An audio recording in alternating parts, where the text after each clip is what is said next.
Piotr Tolstoï, 54 ans, vice-président de la Douma russe, a livré une interview incendiaire diffusée sur BFM TV.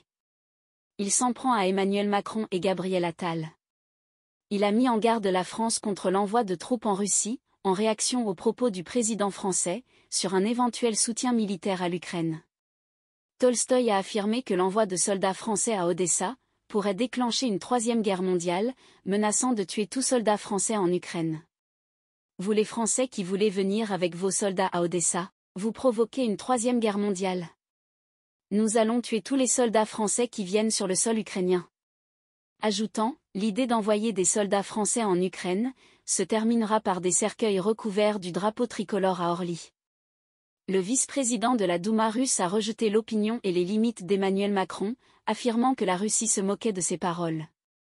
On s'en fout de son opinion, on s'en fout de ses limites, on s'en fout de Macron, de ce que dit Macron, répond Tolstoï. Il a souligné qu'il y avait déjà 13 000 mercenaires en Ukraine, dont des Français, et a averti que toute perte importante de soldats français mettrait Macron dans une situation difficile, l'exhortant à comprendre les conséquences de ses actions.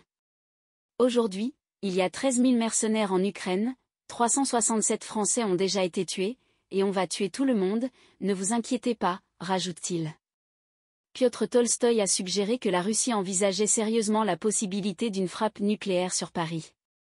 Il a déclaré que la Russie était en train de considérer cette option, affirmant qu'un missile tiré depuis la Russie pourrait atteindre Paris en un peu plus de 2 minutes.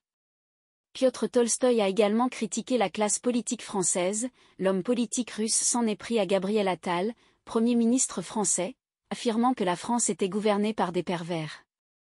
En tant qu'arrière-petit-fils de Léon Tolstoï, le célèbre écrivain, il a conclu en affirmant que l'Ukraine appartiendrait toujours à la Russie. Mon arrière-grand-père était maire de Kiev. Kiev est ma ville, l'Ukraine est mon pays, elle ne sera jamais indépendante. Piotr Tolstoï, qui s'exprime dans un français impeccable, a poursuivi une partie de ses études en France et a également exercé, en tant que correspondant en Russie pour des médias français dans les années 1990.